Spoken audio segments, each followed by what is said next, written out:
Good morning. Hello there. Hey there, all you friends and foes. Welcome to Back of the Cereal Box, the pop culture podcast that celebrates the fun of the Saturday mornings of our youth while surviving adulthood today. And joining us in the virtual rec room this morning is author Sarah Jenkins, along with Willow Skylor. And we are going to be talking about our memories from 1992, specifically Batman versus Darkwing Duck. And we're going to do that right after this from the Murdering Crows.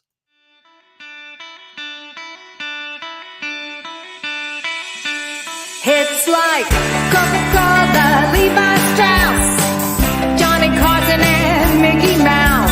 The first star was James Dean, Elvis Presley, and he's still the king. Some things are only imitatable. You can't beat an original. Oh, you can't beat an original.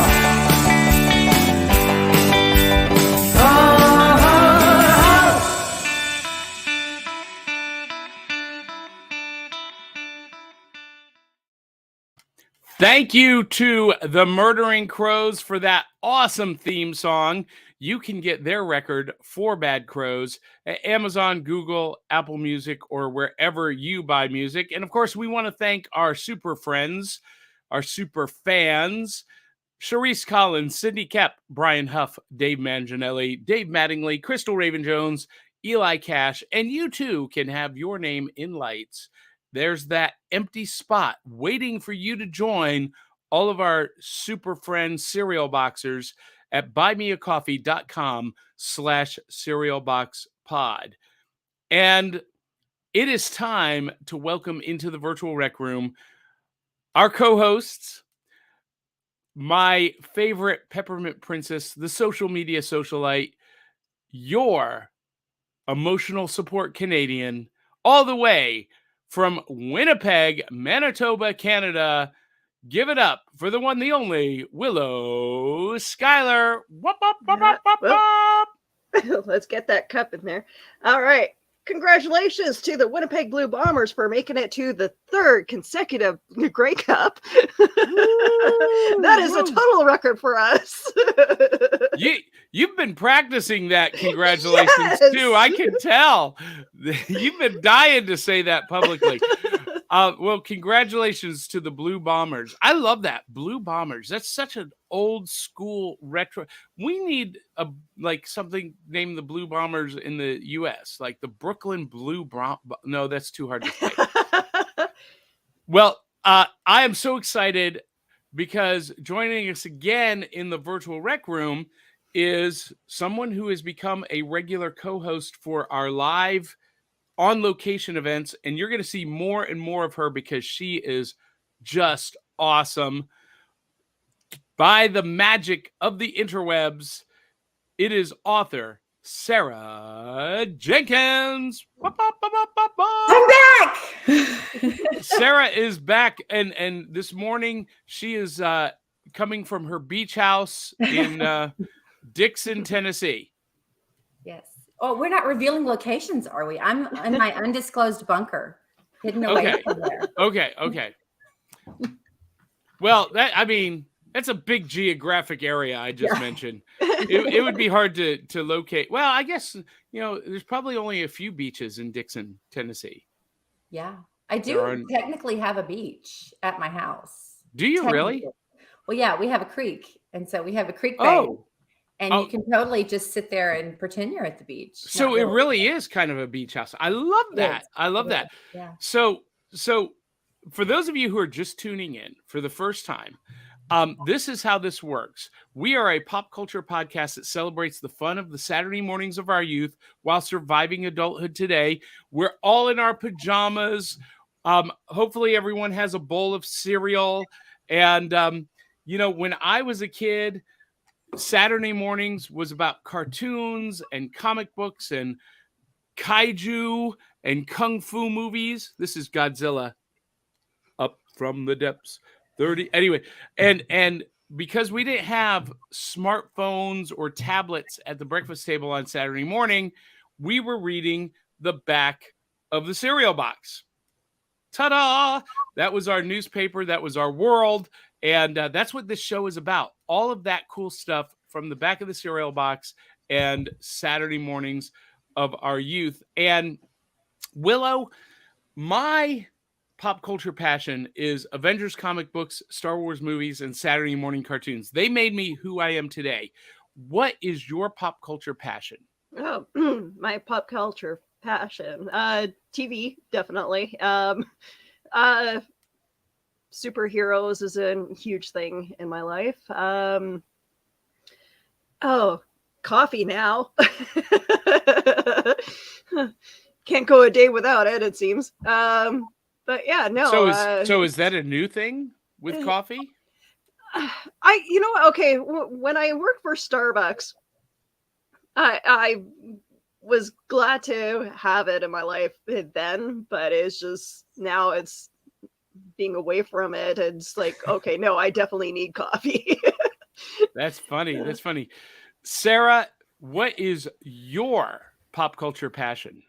You always ask me this, and I'm always like, I don't know. I like everything, but Friends, Seinfeld. I mean, I think it depends on what you consider pop culture, but I grew up on, I'm a Gen Xer, so I grew up on all the great stuff, the best stuff.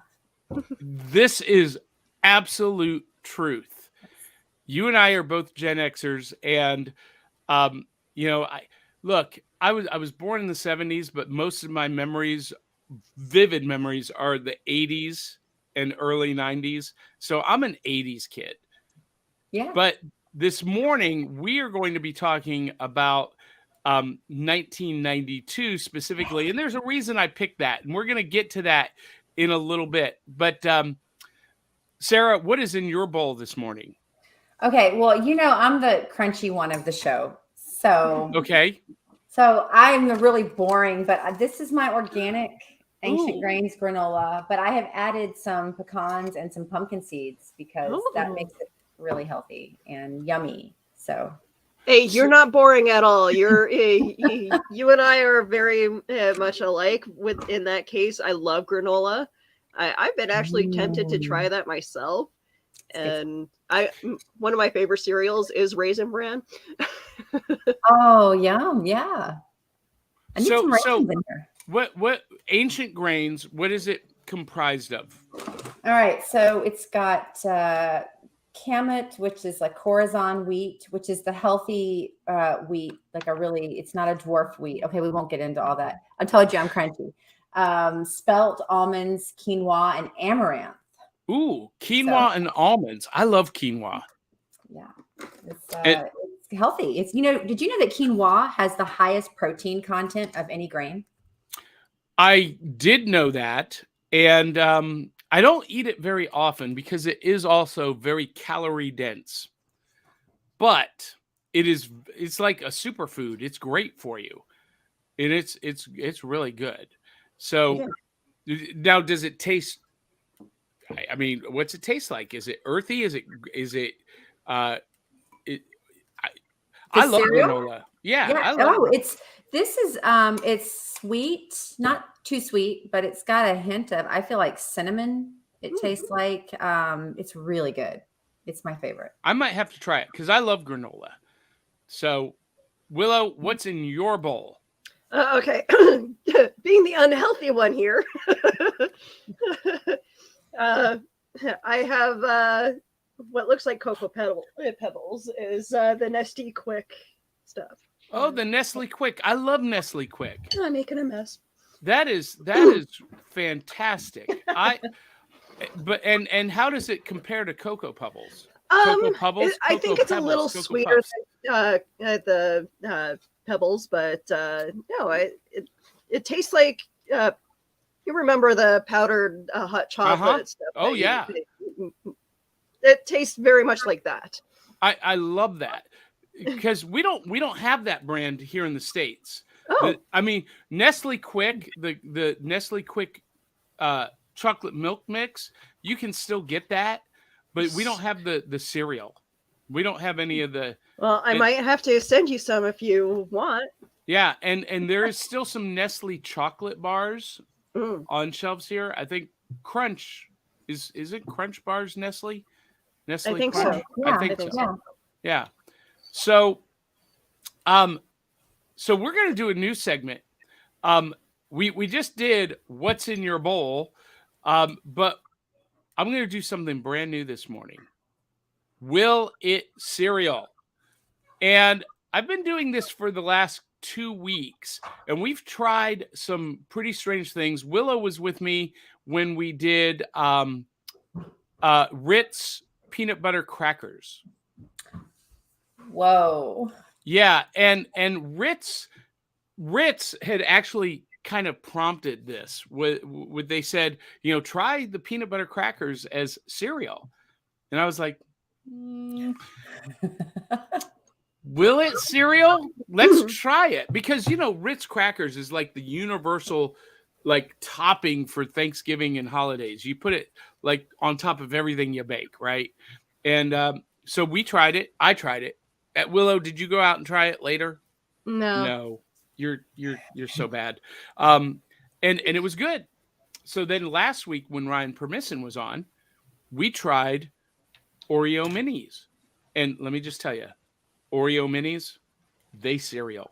Oh yeah, real they do. good. Real good. So this week I thought it would be fun to try brownie brittle. And I've got 2 different flavors. They both say chocolate chip, but one is like a double chocolate chip, and then the regular like chocolate chip cookie brownies. We're going to mix them together. So they come in a little package. They're 100 calories each. Only 9 grams of added sugar, which is actually, for me, if you guys don't know, I'm on a specific eating plan, and throughout the week, it's very, very controlled, very calorie conscious and sugar conscious. But on Saturdays, I kind of throw that all to the wind. But today, I'm still within those parameters. So I'm going to mix them both together. The regular chocolate chip and the double chocolate chip brownie bits, so that we can ask, will it cereal? Let me do that again, because I want to do this right. So I've got the brownie bits and the regular mixed together, so we can ask, will it cereal? And this morning I don't have almond milk. I don't have raw milk. I do have the 2%, which is rare for me, but it was the only thing available at midnight last night when I was coming home. So here we go. Will brownie bits cereal? I want to get 2 in one. Here we go.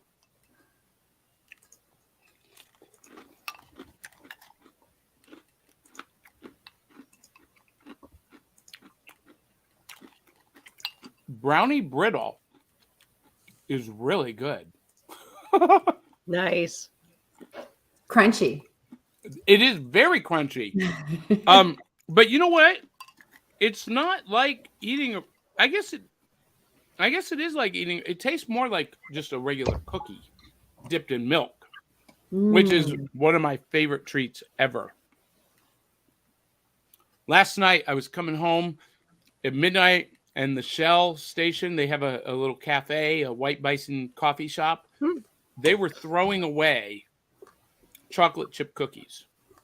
And the guy asked, "Hey, before I throw these away, you want a chocolate chip cookie?" I was like, "Do I want a chocolate chip cookie?" Yes. Are you crazy? Gourmet chocolate chip cookies from White Bison? Yes. And some of the other customers turned them down. I'm like, what is the matter with you? What is the world coming to? This is When emergency. when a store gives you free food, don't say no. Well, I don't know. I mean, if it's like Well, week-old meat or something, maybe Yeah. you say no to that. But But, they can only keep it in the case for so many hours. And then they have Yeah. to. You had the same thing at Starbucks, right? Yeah, Starbucks, and when I worked for 7-Eleven, And how I much? was- It's almost criminal that you can't give it away to like It drove me organizations. nuts because there was strict rules when it came to Starbucks of what food we could donate and what food couldn't be donated. And in my mind, it's just like, okay, so we have all these homeless shelters. Why don't they come? Why don't they come and get these bags at the end of the night? Do you know why they don't and can't? It's a legal issue. It's a liability issue. Starbucks is not willing to take the risk that something maybe isn't as fresh as it should be, and someone gets sick. Same with all of fast food restaurants, and it is a shame though because sandwiches we would just throw out. I know, and it's just like it killed me how much food is wasted in places like that. Yeah, grocery stores too. They talk about that a lot. So yeah, it's crazy town. So brownie brittle is really delicious. It's like eating cookies dipped in milk, and like cookies, it pretty much crumbled and dissolved into mush pretty quick. So it's delicious. It is definitely cereal worthy, but you gotta eat it quick. Otherwise, you got a big bowl of mush. So for that, I'm going to give brownie brittle on the Willet cereal scale of 1 to 5 bowls of cereal. I'm going to give it a solid 4 because it crumbles too fast. I'm looking for that 5. Well, I'll tell you, Oreo Minis was 5 out of 5. That was a no-brainer. So for those of you watching, what would you like to see me try next? Or to see Sarah try or Willow try when we do a Willet cereal? You can be as wild or as weird as you like. Now, provided I can find it at my grocery store. Yeah, understand that Willow is in Winnipeg, Canada, and they do not have the same products on the store shelves that we do, and vice versa, which gets very irritating to me because Willow shows some really cool stuff that we can't get here, and I think we show some really cool stuff that you can't get there. Maybe we should send each other things. Yeah. I think we should. An international kind of thing going on. Well, and we have done that. I actually saw crunch berries the other day at the grocery store, and I got so excited. The security guard was just like looking at me like all weird. I'm just like, crunch berries. That is fantastic. So for those of you who are in the audience for the first time, yes, we eat cereal on air. We are rude. We break every broadcast rule known to man. But you guys watching, if you're watching or listening right now, you get to be a part of the show. You get to be our 4th co-host. And I know some of you are asking. I know you're asking this question, and I have not ignored it. But you are asking the question, where in the world is co-host Dee Barty? She is off doing photo shoots. She is a phenomenal photographer, and it is Christmas time, and she is doing just nonstop photo shoots. This is one that she recently did of her daughter Abby. I love that. Love that. Mm-hmm. But in Dee Barty's absence, you in the audience get to be our 4th co-host. And we've got comments from superfan Dave Mattingly, who says, "Good morning, Box Tops." Good morning, Dave. And he says, "I am vengeance. I am the terror that flats in the night. I am Bat Duck." And Dave says, "How Johnny got into my pajamas, I'll never know. Dave, I'll never tell." And Dave says, "Sarah, being healthy is not boring." That is correct. Because look at her. She admitted that she is Gen X, and she looks like she's no older than 26. All right, Johnny. Now, come on. Nobody believes that, but thank you. I'll take it. Listen, I had someone the other day guess that I was in my 60s. No. I think their eyesight was failing. Really. I think so. And I had I had shaved my goatee, and when I shave, I look like I'm 12. So that's the only reason why I wear it, so that people don't think I'm, a kid still. But I mean, look at those bright eyes. Well, it was funny. The other day, I went to the casino, and I had this feeling that the guy was going to ask me for my ID, and then as I got my wallet ready, he just said, "Go ahead." I'm just like, "ID me, please." I know I'm 40, but come on.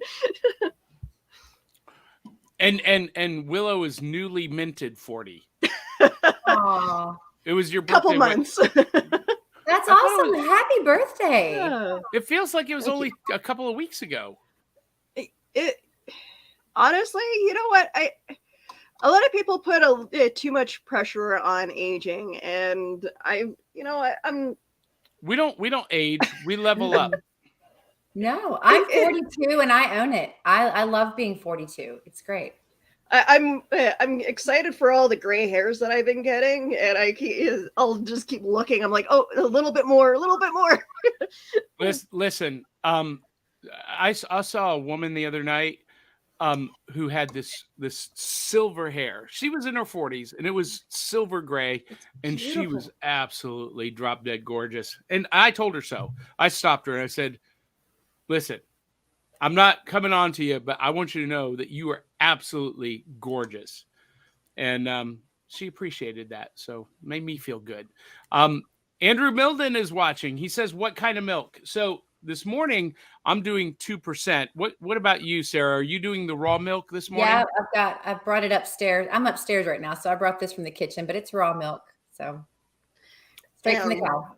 When I can find a replacement for dairy that actually tastes good and doesn't change the texture or the taste of any baking that I do, then I'll switch to. But yeah, I know how unhealthy dairy is for human consumption. It is, but it's tasty too. We're the only animals on the planet that drink another animal's milk, but it makes things taste good.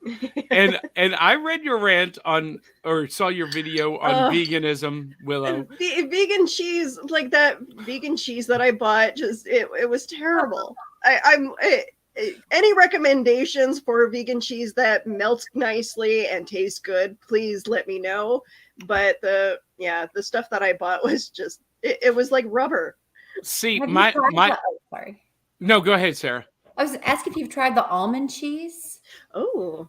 Listen, I haven't been a vegetarian for years, but back when I was a vegetarian, there was something called almond cheese, and it was very good. It was different than the other, vegan cheese. We love almond milk. And have you tried almond milk, Willow? Just the Starbucks brand, and it kind of made it taste like chalk. Oh, that's too bad. But I'm willing to try it. Try other brands. The Silk brand is what I use, and I can't tell a difference between it and regular milk. Okay. So, like, I love almonds. Yeah, it's delicious. Okay. And Jill Turpin says, "Oh man, I don't know what that's about. I don't know what she's manning about." Be scared. I'm gonna assume it's good. And Clark Griswold says, "Please tell me I've not missed the Darkwing Duck debate." No, you have not, Clark. We are not there yet. We've got all other kinds of nonsense to get to first. And Jill says, "My money is on the Brownie Brittle being the best cereal ever." Okay, Jill. So legit, if you didn't see my reaction, it was delicious. It was unbelievably good. Brownie Brittle definitely is a great cereal. The only problem is it crumbles in the milk and becomes like this sludge way too fast. You guys know what I'm talking about. Rice Krispies is the same way. Fruity Pebbles is the same way. By the way, speaking of Fruity Pebbles, my my son's girlfriend is a big fan of this show. And she went on vacation to California and brought me back Fruity Pebble crisps. Oh. They are chips made out of Fruity Pebbles. Interesting. Oh my goodness. All right. Well, you need to save some of those for me. I want to try one. I will. Okay. She also brought back vanilla cinnamon toast crisp or cinnamon toast crunch crisps that my daughter absconded with and took them back to college. I didn't even get to try them. I'm so clearly they're that good that your daughter is not willing to part without them. Clark Griswold says 100% yes. Again, I don't know. Probably to our restaurant debate, because Dave Mattingly is joining in the chorus saying many restaurants and grocery stores will donate to the homeless on a case-by-case basis. When I was doing weekly food patrols, I remember that Thornton's and Panera donate quite a bit. Okay. That is awesome. Yeah, and there are some that partner with like official organizations to do that, and it's very controlled. But in general, going up to a restaurant and saying, "Hey, can you donate the leftovers?" Just out of the blue, they're not going to do it. Yeah. Okay, Andrew Milden wants us to do Nutter Butters, and that is on my list. So next week, let's do Nutter Butter minis. Okay. Can everyone do that? I'm sure I can find something. Because I'm a Gen Xer, so my memory is failing very slowly. I will look through my store and see if I can't find something that like it, or if I can find Nutter Butters. You know what Nutter Butters are, don't you? Yeah, Willow? yeah. Now, I will tell you this. There is a Nutter Butter cereal that was manufactured. I don't know if it's still available or not. But the Nutter Butter mini cookies, they make them. We'll try those next week. Okay. Just for you, Andrew. And he also says Vienna sausages. No. I have a line. I have a standard, Andrew. Or Drew. Yeah. Sorry. Yeah. I can tell you right now, Andrew Milden, that Vienna sausages will not cereal. And Andrew Milden also says the first rule Johnny breaks is wearing pants. I don't know what you're referring to. I don't know what that.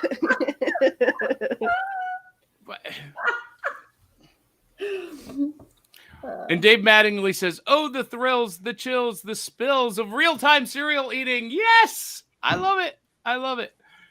Oh, this is hysterical.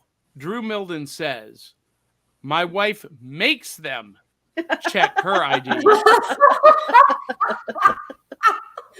that was an option. I'm going to start doing that. Like, yeah, should I be offended that they don't card me? I'm going to, there we go. That is funny. That's funny. Oh, hey, this is good, Willow. Dave Mattingly says it depends on what kind of vegan cheese you want. For mozzarella, use nutritional yeast. I'll try that for sure. I've never heard of that, but the more you know, and knowing is half the battle. And finally, William Jenkins says, "Love this show." We love you. And Andrew, I think they're having a private conversation in our chat, because Drew Milden says, "Dave, your national treasure, no need for cage." I don't know what that means, Drew Milden. And this is how weird this show can get. This is how off the rails this show can get. But I'm glad you guys enjoy it, and we have new fans every week. Now, Johnny's so worried about sticking to a certain plan each week, and it's just like, no, let's continue doing what we normally do, go off topic and go off the rails. Well, I usually have an outline that brings us back, and in my head, it's still there. I just didn't print it out and send to you guys because I've been so underwater at the day job, and that's a whole nother story. But when I was a kid, we would reach into the cereal box, root around, or sometimes just pour out the entire box into a big bowl to get the prize, the toys out. And on this show, we do that same thing to celebrate that Saturday morning in a segment that we call New Loot. This is Andrew Milden's favorite segment. And you guys, I was blown away that I found this. So last week, I go to the local comic book shop. They didn't have anything I wanted. And as I'm leaving, something catches my eye. And I had to bring it home. Oh. Reach into the box, pull out the prize. Oh. This is cool. The Hydra Stomper Pop. This is from the Captain Carter animated episodes of What If, and it's a bobblehead. I'm not super thrilled with bobbleheads. I know a lot of people love bobbleheads, but this, I had to have this because one, I'm a huge Captain Carter fan, Peggy Carter, and two, I have the Marvel Legends Hydra Stomper and Captain Carter, and I have the Captain Carter Pop. So I had to have this to go with Captain Carter. Now, you can't tell scale here, but this is about, so regular pop is about this high. So this is like an oversized pop. Okay. Yeah. And it goes nicely with Captain Carter. And it's on my Captain America shelf in my office. I'm so happy with this. Aww. Cool. So, Sarah, Willow, you guys have any prizes this morning you want to show off? Well, I would if Ticketmaster didn't crash and here we go. Is holding on to my George Canyon tickets. So the other day I went to the casino to go buy George Canyon tickets. Ticketmaster's computer decided to crash, and I'm guessing because the whole Taylor Swift fiasco. So for those of you who don't know, it is November 19th, 2022. And this week, tickets for Taylor Swift's stadium tour went on sale. And the first dates available were the 3 dates in Nashville. She's doing 3 dates in a row in the Nissan Stadium, 100,000 tickets for each show. And they all 3 sold out in 20 minutes. And they're being scalped at $22,000 a piece. Oh. And guess what? People are buying them. What is this? But she announced the whole stadium tour nationwide, and it absolutely crashed Ticketmaster. It shut down the website completely. It like melted the servers. No joke. And it exposed all of these flaws and these weaknesses and vulnerabilities in Ticketmaster's system. And Willow was a victim of it. Unfortunately, they handed me the debit machine just as the system crashed. The transaction went through, but it's not in the system that I bought the tickets. So I went all the way down there last night trying to get my tickets, and they're like, oh, we don't know where this transaction went. And it's like, you guys have proof from my bank that the money went through. So here's what you do.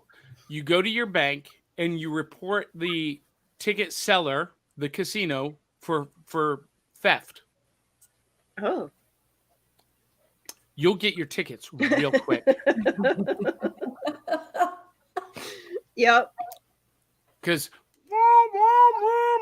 the cops show up, and it's going to be a fun day in Winnipeg. I happened to just catch my bank, the teller at the bank just before they closed, and she gave me a tracing number for the transaction.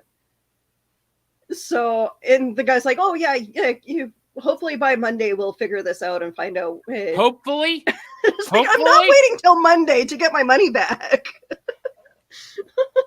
And you don't want your money back. You want to go just see the show, right? Either Ticketmaster, either you comp me the tickets, or no, you know what? Better yet, give me my money back and comp me the tickets. I like that idea. I support that. I think that's great.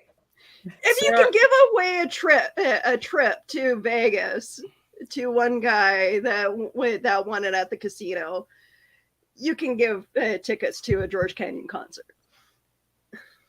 Well, but we're talking about two different organizations, right? Two different entities, the casino versus Ticketmaster. So anyway, good luck on that. Yeah.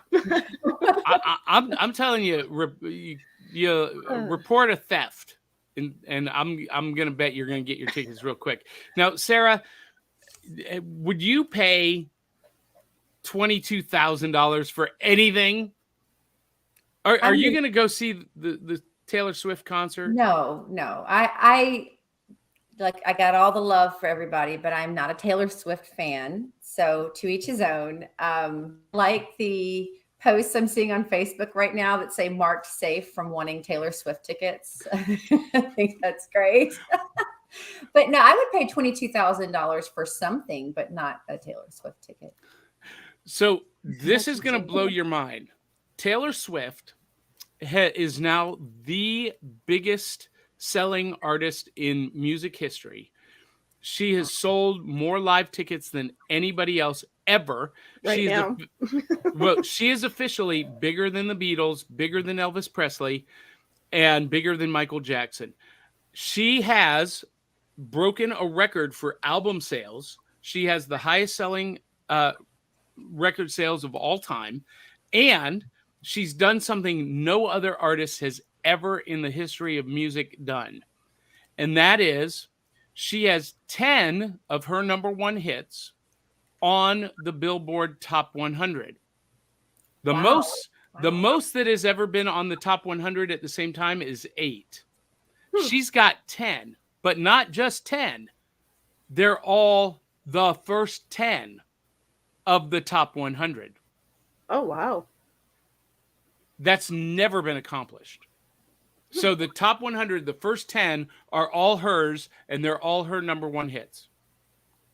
Today. I learned something new about her. Interesting. An interesting fact yesterday. I think. What's that? That she dated Tom Hiddleston, and I don't know how I missed that. I think there's a lot of people that she's dated that will come out in the woodwork. Like, who knew? I'm the last to know everything, but I didn't know that. She did. For like 3 months in 2016. But apparently he was going to propose and he was in love with her and it was a whole thing. And I was like, wow, the saga. How did we not hear about this in the media? So should we be angry at the fact that she tossed him away? I support Loki, Tom Hiddleston, and yeah. Now, Willow, Sarah and I are lucky enough to live in Taylor Swift country. She is from here, and she's got a penthouse in downtown Nashville, and yeah, you guys can literally knock on her door and visit her anytime. What was that, Sarah? Should we just call it Swiftville? Is that what we're going to change the name of the? It might happen. She's got that kind of power right now. Oh, I'm scared. Wow, I'll be grocery shopping in Swiftville. It's no longer Smashville. It's Swiftville. So Willow, here in Nashville, we have the Nashville Predators hockey team. And so our nickname is Smashville because the hockey team. But okay. Now it's going to be Swiftville. Swiftville. Dave Mattingly has a fun comment. He says, Drew, the Sherpa in Captain Tomorrow loved Vienna sausages. And Drew responds, Dave, that is right. Captain Tomorrow. Oh, Captain Tomorrow. No. Is it Captain Tomorrow? Sky Captain in the World of Tomorrow. There we go. Is that the right movie, Dave? Or is it really Captain Tomorrow? Because you say the Sherpa. Captain Tomorrow. I know Captain Tomorrow. I watched it. But I think you're talking about Sky Captain and the World of Tomorrow. I don't know. Someone clarify for me. So what's happening? Andrew Milden says Dolly Parton would crush Taylor Swift. Well, they are neck and neck to see who will be the first music billionaire. And while I would love it to be Dolly Parton because she is an amazing human being.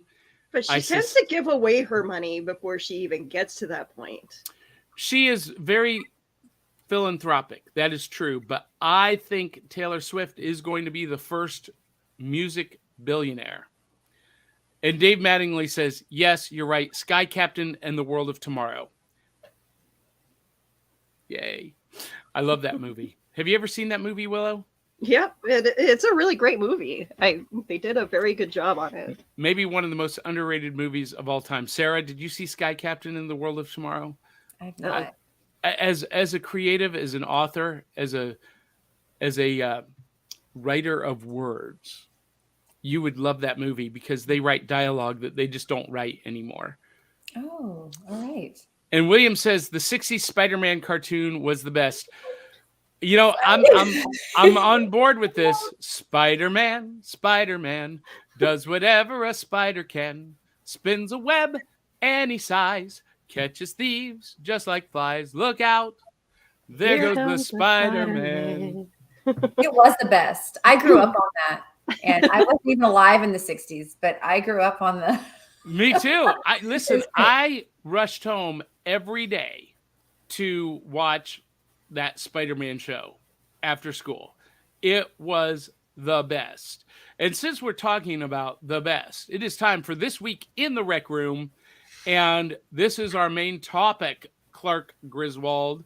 We are here to talk about the Saturdays of 1992. And specifically, I sent you guys a link to a best of date rundown of specifically September 5th, 1992. Now, do either of you know why I chose September 5th, even though we're November 19th? Well, that's usually when the new shows start coming up, and because it's the day after my birthday, right, John? Happy birthday! No, no, it is because September 5th, 1992, 30 years ago,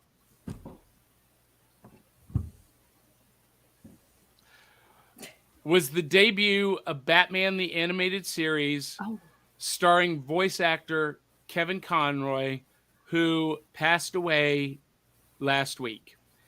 And Kevin Conroy was the voice of Batman for 30 years. And we lost him last week. And he's like almost like Christopher Reeve as Superman. He is so iconic, and for an entire generation, he was Batman. And so I thought it was fitting that we honor his memory this morning by talking about Saturday morning of 1992. And September 5th, 1992 was the debut episode of Batman the Animated Series. But little did I know when I started doing research that it was also the debut of the animated classic, and I'm going to bring up an image here, an animated classic from Disney, Darkwing Duck. I had forgotten that these two shows debuted on the same day, September 5th, 1992. And Darkwing Duck was kind of this amalgamation of the Shadow and Batman, you know, kind of going for that same thing. And so I was a fan of both. And I'll give you my opinion in a minute, but Willow, were you a fan of, I know you were a fan of Batman the Animated Series, but what about Darkwing Duck? Oh, I was a super fan of Darkwing Duck. I think I was a fan of Darkwing Duck before getting into the whole Batman thing. Okay. But yeah, around that time, yeah, I'd be parked in front of the TV, and that would be one of the shows that I'd watch religiously. I wanted. It's funny because now I'm thinking about redoing my cosplay plan because now I wanted to be Morgana. For so like dressing up as Morgana and just being that character would be so fun. So she was one of the villains on Darkwing Duck. She was Darkwing Duck's love interest Kind of later on in the series.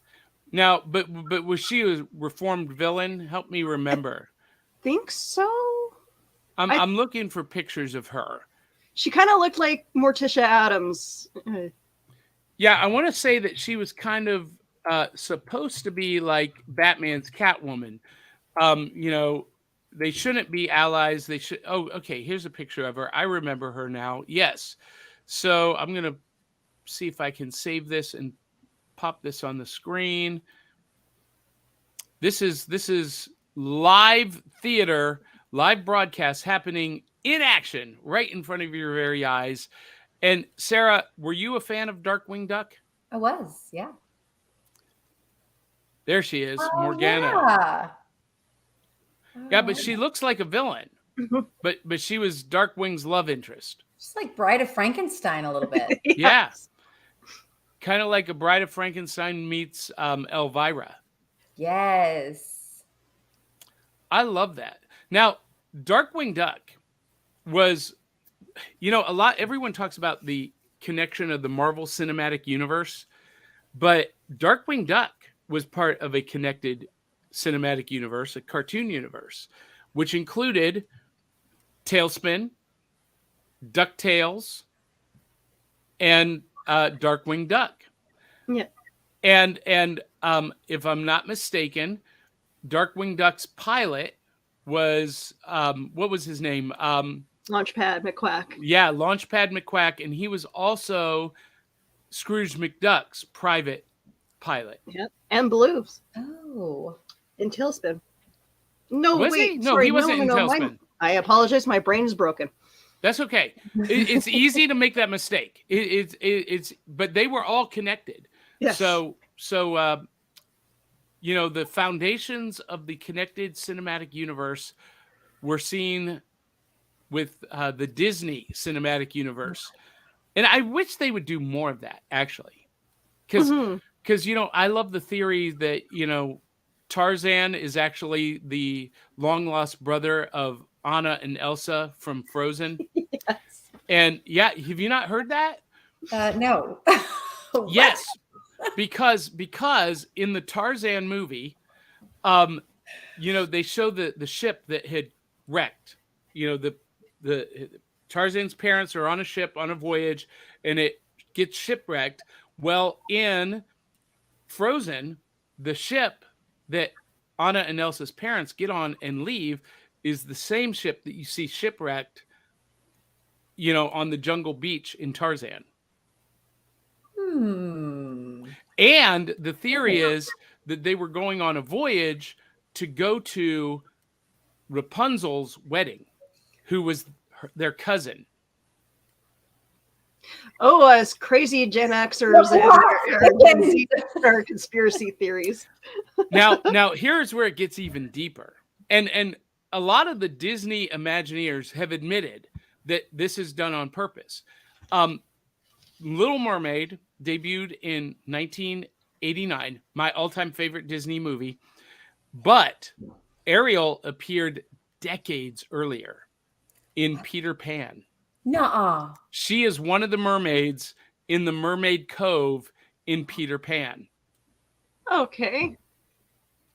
Interesting. Wow. Yeah. That's the best thing I've heard all morning. Thank you. Yeah.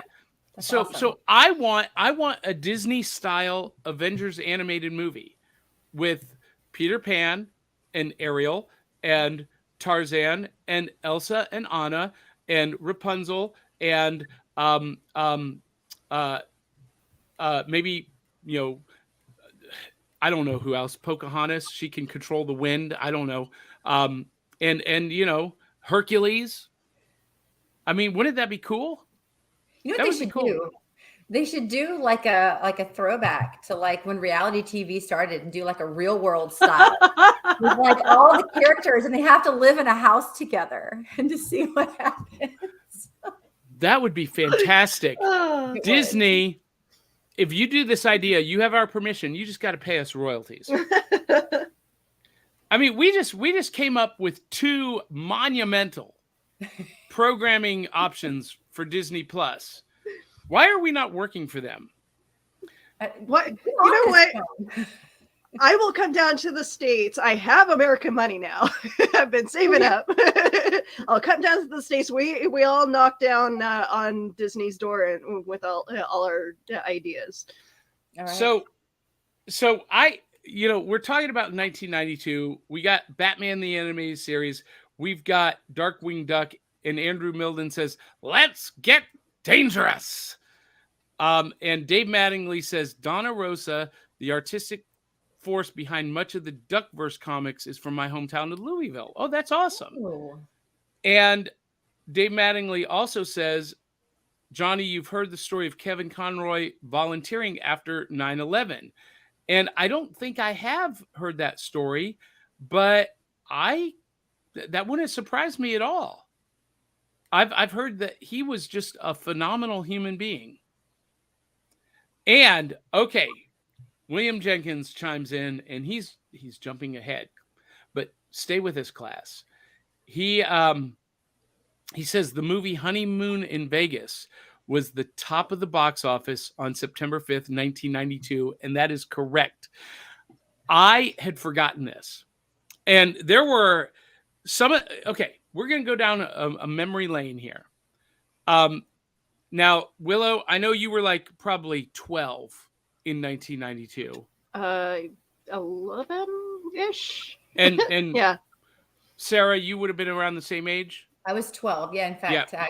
I had just turned 12 on the 5th of September. So, All right. So the number one song, and this was the number one song for all of 1992, was End of the Road by Boyz II Men.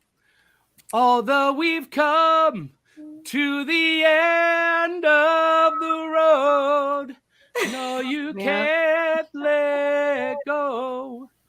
I actually did that song in a show band at a resort called Shanty Creek. And let's see, Honeymoon in Vegas was the number one movie in the box office. Texting is not a thing yet. Instead, people are using landline phones and pagers. And we didn't even know yet what the internet was. The internet was used only by the government at that time. It was created for, the government to communicate back and forth across departments. And back then it was called VAX, VAX. wow. Yeah. And after the government started using it, it rolled out to college campuses, and you could connect to other college campuses via VAX, and it was basically just chat. But that was the early internet. And people would get addicted to the VAX in college, and we would call them the vaccinated. Interesting. Yeah. Yeah. Right. Let's see. So there was a civil war taking place in Rwanda in Africa. I didn't remember this, but some of the other top songs was Baby, Baby, Baby by TLC, November Rain by Guns N' Roses, Humpin' Around by Bobby Brown. Yeah. We used to sing that a lot. And I'm like, what? I don't remember this song. How did that go, Sarah? Share this with us. No. But it was the thing. I wasn't a fan of Bobby Brown, although his wife at the time, Whitney Houston, they're making a movie about her. They made a movie about her. Oh, It's, not the Lifetime one that came out a couple of years ago after her death. Oh, about Whitney Houston. It's coming out. Is it already come out, or is it coming out this fall? I didn't think it was out yet, but if Yeah, it's out, I don't remember. I know it's been in the works. Yeah, Yeah. her biopic. Another hit song. This Used to Be My Playground by Madonna. Yep. League of Their Own. I love that movie. Or movie song. I was a big Madonna fan back in the late 80s, early 90s. Okay, I had forgotten this. In Tupelo, Mississippi, a search is underway for 13-year-old Lee Ochi, who disappeared from her home. So if you were able to travel back to this day, notable figures like Anthony Perkins, Audrey Hepburn, Thurgood Marshall, and Andre the Giant would all still be alive. Wow. The popular shows on TV was Last of the Summer Wine. I don't remember this show. What is that? The Wonder Years was a hit show. That's great. Step by Step. Yes, that was a great song too. It was a great opener. You know, What was that opener? I don't remember that. Step by step, day by day. It was. I don't know. It was good. It was catchy. Who was in Step by Step? Remind me, because I don't think I watched it. I remember it, but that Suzanne Summers was in. Is that the right Yes. one? Yeah. Yeah. okay. Yeah. Okay. Yeah. It was after her failed series at Fox called She's the Sheriff. It was a TGIF show. So people that remember TGIF, that was a big Yes. thing. Family Matters. I mean, Urkel, all the stuff. That was a great time. Who's the Boss? That kind of era. I think it was that was Martin. You remember Yes. the TV show Martin with Martin Lawrence? That was a funny show. the best. The best. All right, so Willow, you're a gamer. Mhm. Here's a real throwback. Gamers were playing titles like Paperboy, F-16 Combat Pilot, The Legend of Zelda, Yep. and Yes. Kirby's Dream Land Yeah. Yes. on the Genesis and the Nintendo Entertainment Center.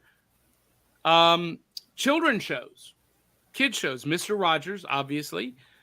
The Smurfs on Saturday morning was still a thing in 1992. Tra la la la la la la la la la la. I don't remember Pingu. Does anyone else remember Pingu? That's fun to say, Pingu. Bingo. Bingo. And Art Attack. Hmm. I don't remember Art Attack either. But the most popular toys of 1992 were G.I. Joe action figures and Little Pony, My Little Pony. Yes. That smelled like real fruit if you.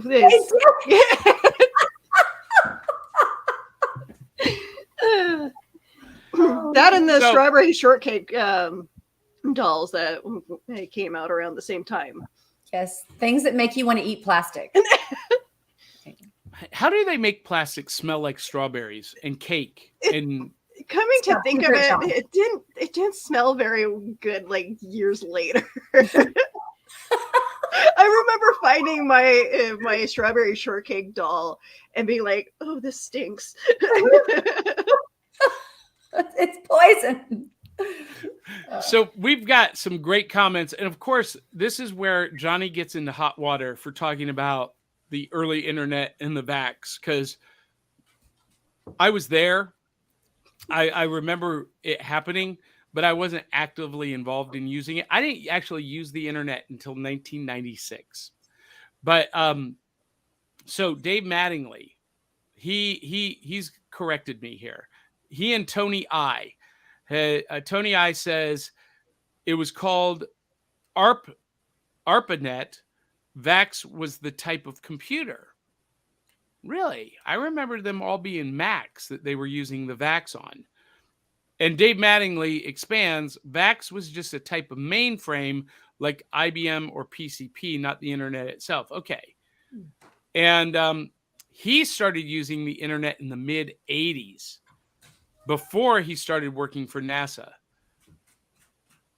And that's amazing. That's awesome. I knew Dave would have info on that. Now, Tony I says that Disney Connected Universe was all led by Darkwing Duck. So was Darkwing Duck the first in that? See, I remembered that coming after Tailspin and DuckTales, but I could be wrong.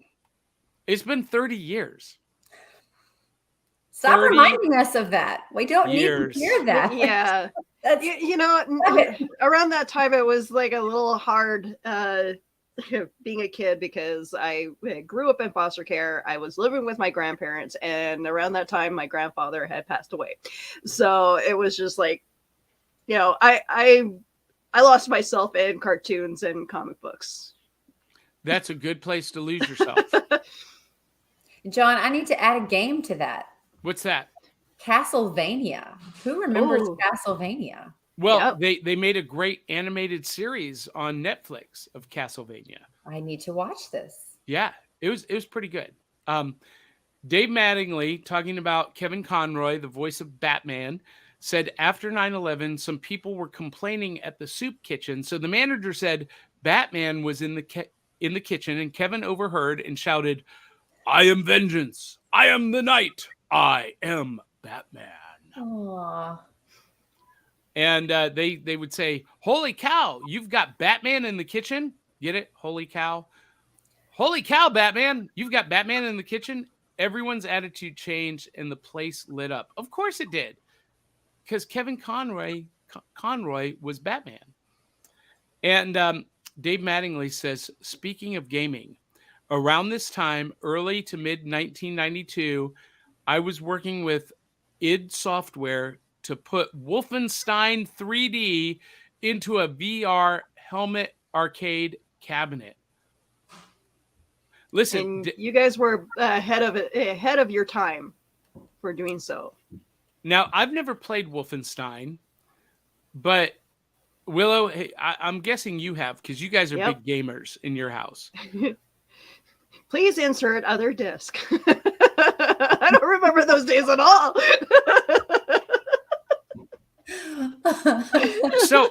So I don't remember that. So I was a cartridge guy, so by the time games were moving to discs, I was kind of Well, no, I was a Sega Saturn fan and Dreamcast fan, but I never had any games that had multiple discs. So was that like on a PC? It was on a computer, yeah, and then like the 3.5 inch floppy disk and the game Wolfenstein came in like a pack of I think 4 discs. Correct me if I'm wrong, Dave, but I think it was 4 or 5 or something, and then periodically it would tell you to switch it to whatever disc to continue the story. Now, were they on the floppy disks or were they on CD-ROM? No, the CD-ROM didn't come out until late 90s. Really? Yeah. See, I never played any games on. Of course, PC. I am Canadian, so that my world may be a little slower than the Americans, but yeah, I remember getting the CD-ROM later on in the 90s. Oh, Tony says he was suggesting my Disney team to be led by Darkwing Duck. That would be cool. Yeah. Yeah. And Dave Mattingly says Wolfenstein led to Doom, which led to Quake. If you remember any of them, you'd know the bones of Wolf 3D. Yep. Wolfenstein was 1 disc. It was very important to keep the game as small as possible. Oh, okay. I must be thinking of other games then that did that, but you did have multiple. Yeah. Oh yeah. There were games that had multiple discs. Now, Sarah, were you ever a gamer? Oh yeah. Were you into video games? What was your favorite? I still have the original Nintendo console and the games, and it's in perfect condition. Still works. We can play it. What was your favorite Nintendo game? Oh, I was a Mario fan from the beginning and on into Super Nintendo and I had like all the Mario stuff. So yeah, and Game Boy. I mean, I still have the original Game Boy. I mean, That's fantastic. We were the first people in my neighborhood to have a Nintendo, and my game was Zelda 2: The Legend of Link, or the Adventures of Link. Yeah. I love that my kids still play Zelda. I love that stuff, and like the whole universe of Zelda. I think we have a Zelda book here, or a couple of the books. Yeah, it's great. So, listen, I never understood why my dad hated me playing video games so much until I had my own son who was obsessed with video games. And, back in the day, we couldn't save a game. You died, you were done. You that was it. Now, you can save Legend of your Zelda progress. changed all that. Well, yes. Well, that second game, Zelda 2: The Adventures of Link, I would play it for hours because you died, you had to go back to the beginning. And so for days, weeks, it probably took me 2 months to finish that game from beginning to end. And my dad would get so mad that I was and I was like, I just want to beat this thing. And he would, and so now then I understood it when I became a dad and we needed to go somewhere. Like, it's time to go to church, and my son will not stop playing until he can get to a place where he can save it. I'm like, son, we don't have time for you to get to a place to save it. Wherever you saved it last, that's where you're starting next time. Click, turn off. I think I traumatized my son with that. Now But I'm like, you got Roblox is the big thing that my 10-year-old is obsessed with Roblox. And so that's all online and it's all in the moment. And there's no, tearing him away. It's like pulling him, like you need the jaws of life to pull him away from the Roblox. I think that's a lot of kids now. My nephew's into that, and he was actually wanting to dress up as a character from that game. And just like, oh, they don't make the costumes for that game. Oh, no, they do. They do. Party City has them. They're made out of cardboard. Okay, I will have to search the internet for that. We don't want to know about that. Roblox and Minecraft. Oh, that's another big one here. Yeah. I never understood my kids' fascination with Minecraft. I'm like, you're just wandering around building stuff. But that's good. It is creative play. But you see, when I was a kid, Buy them Legos. we had Legos and Lincoln Logs and erector sets and, Tetris. What's that? It's not Tetris. It's not the same thing, but that was like the thing. That was one of my all-time favorites. I would spend hours playing Tetris. And now I have used those skills. When I load the dishwasher or I pack for a trip, let me tell you, Tetris has, saved my life. Absolutely. Well, I will tell you this. So, when we're talking about Saturday morning cartoons, Darkwing Duck versus Batman the Animated Series, back in those days, we didn't have streaming. We didn't have on-demand viewing. You had to prioritize your Saturday morning. You had to decide what was going to be watched when, because a lot of times your favorite shows were on opposite channels at the same time. Yeah. And you had to choose sometimes. And, back in those days, back in my day, this is why someone thought I was 60. Back in my day, if you missed it, you missed it. You didn't get to see it again. And that is true. If you missed it, you had to pray to God that they reran it, or that it went to syndication, because back then they didn't even release stuff on VHS. Yeah, but you could record it. You could.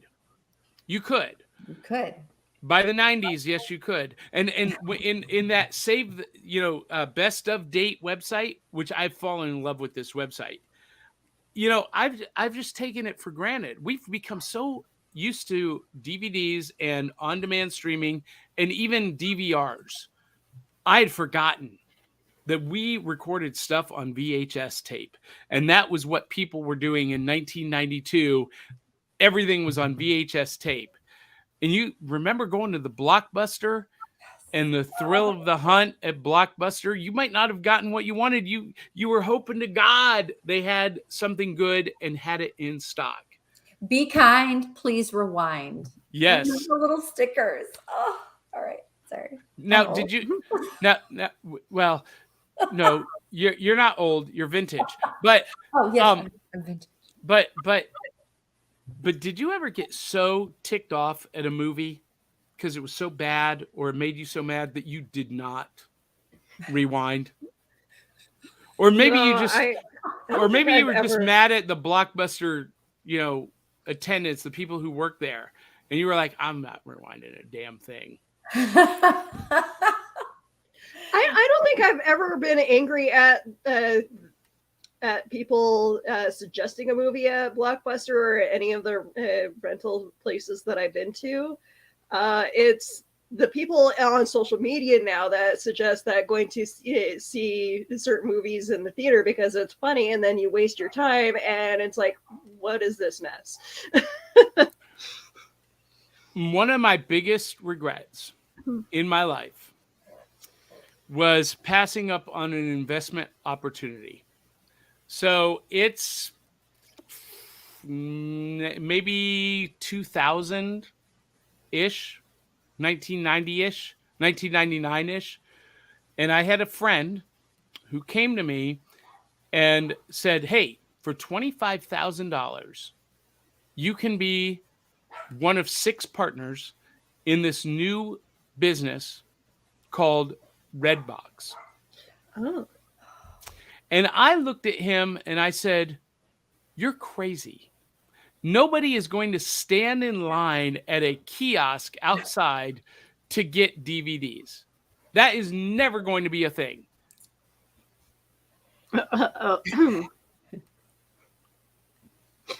I regret so many things. Hey, much like Blockbuster regretting buying Netflix when they had the chance. Netflix. Oh man, if I could have gotten in on that early, man. So, now we're talking about all these memories from 1992. William Jenkins says Atari 2600 was the best. Listen, I still maintain there was no better video game than Pitfall on the Atari 2600. Love that game. That came out I was like in 6th grade, I think, when that came out. I that's all I wanted for my birthday. And I got it. Okay, you're laughing about something, Sarah. Well, I think when you said that, I think I just heard my husband call up the stairways. Yes. He's a bit older than me, so Atari was more in his bracket. Well, and Dave Mattingly says Minecraft is like online Legos where everyone can share their creations. Okay. Well, now that you put it that way, that kind of makes sense. God, I still love Legos. My son and I sit down and we build Legos together and do the Star Wars Legos. He's got a whole display in his room on a shelf of his Lego collection. Love Legos. Still not willing to shell out thousands of dollars for the new Eiffel Tower Lego set. They get expensive. What? Oh, I want that. It's a nice set, but yeah, no. I have the little mini one. I'm happy with that one. For those of you who are Lego collectors, be jealous. We actually have the Star Wars Jabba's Palace that was recalled from shelves over Islamic protests because they claimed that it looked like a mosque and it was an insult to Islam and Allah. So Lego pulled it from shelves. Interesting. Yeah, we've got it. And it's, yeah. I'm sure that goes for a pretty penny on eBay. It does. It does. Dave Mattingly says, do you remember VHS shelf talkers? You'd press a button and hear a sound bite from the movie. I don't remember that. No. I don't remember having shelf talkers. I don't think that ever came up here, but we had beta machines. All right, Sarah. William says, I got charged $1 a lot because I did not rewind. William Jenkins is a VHS criminal.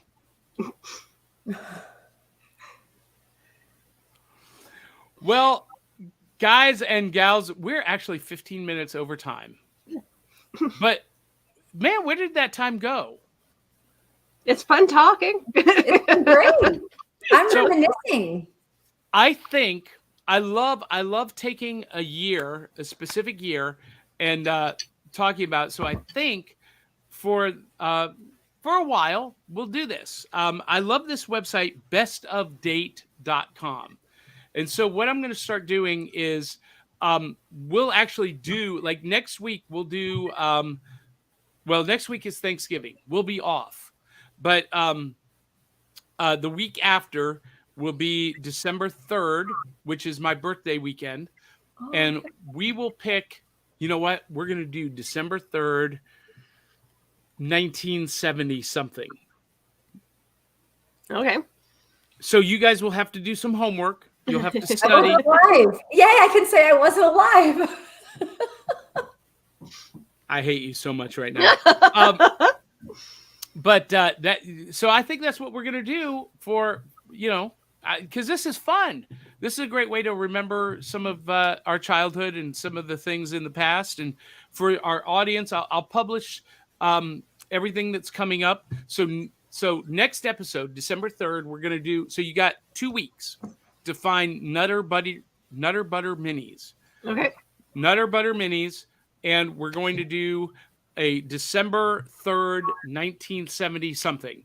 And so everybody be watching on Facebook. Join our Facebook group, the Saturday Morning Rec Room. And you can do the homework and research with us and be that fourth or fifth co-host more effectively. And Willow, tell everyone where they can follow, find, and support you.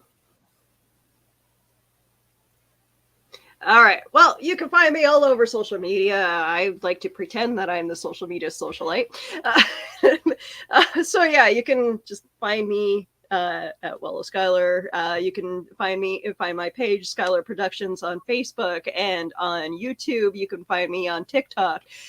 I'm all over the place. I'll update you guys on the situation with Ticketmaster as I try to fight for my George Canyon tickets. You gotta fight for your right to party. Sarah, where can people follow, find, and support you? Yeah, so you can find me. I have a website, author.sarahjenkins.com. You can find me on Instagram, where I'm most active, at author Sarah Jenkins, also on Facebook. If you're still on Twitter, AMD Sarah Jenkins. And please go to YouTube and look up at Coffee and Words and follow my YouTube channel, where I interview some amazingly cool people every week. It is a great video podcast. You want to tune in to Coffee and Words. And speaking of great video podcasts, Willow, you are the host of Cryptid Crunch on the Cereal Box Network. And tomorrow night, we've got an interesting episode about the legends of the Tommyknockers. And I'm just going to put this out there. I had never heard of Tommyknockers. No. And now I've gone down a deep, deep Yeti hole of researching Tommyknockers. And now that I've read some of the stories, I think maybe I've had an encounter. Oh, I can't wait to hear the story. Yeah. And speaking of Cryptid Crunch, we have Keisha, our lovely co-host, in the chat. Hello, Keisha. For those of you who want to follow and find me, you can check me out at johnpyka.com. That's my website. And you can link to all of the cool storytelling stuff that I do, my books, my ghost tours, magic shows, all of the above, and even live events. And Sarah, we will be live again in Fairview in no time at all. I can't wait to see you in person once again. And I didn't have it running during the show, but for everyone who loves the show, and if you would like to support us and help us improve our broadcast, check out buymeacoffee.com/cerealboxpod. We've got some big dreams, big goals for 2023. And we need your help to make it happen. If you hate our show, donate even more generously so that we can improve, so that I can do something to get rid of the lights in my face coming through the window. So you guys can help us do that at buymeacoffee.com/cerealboxpod. We would love, listen, I'm just going to throw it out here. We've got someone who would like to come on board as a producer, to run the video podcast with upgraded equipment, mics, cameras, the whole 9 yards. And we have someone who would like to come on board as a writer. Well, that costs money. These people don't do that for free. So anyway, that's another And we would story. love to pay people who would love to research our stuff for us. Yes. You can help make that a reality at buymeacoffee.com/cerealboxpod. Join our super friends. And along those lines, you can support our sponsors. Entertainment Earth. They sponsor our new loot segment. You can get that awesome Hydra Stomper pop at Entertainment Earth. And the link is in the show notes. And also, if you're a comic book fan, and who isn't, you can get great comics every week at tfaw.com, Things from Another World. Again, click the link in the show notes. It costs you nothing extra. It's our affiliate link, but it helps us tremendously. And I think that's it. I think I acknowledged everybody. And if that's the case, that means that music is telling us it's time to go. I know. It's so sad, but we will be together again soon enough. And until the next time, everybody watching, like the show, comment, share, subscribe on whatever platform you're watching on or listening on. And until the next time, love you, mean it. We'll catch you on the back of the cereal box.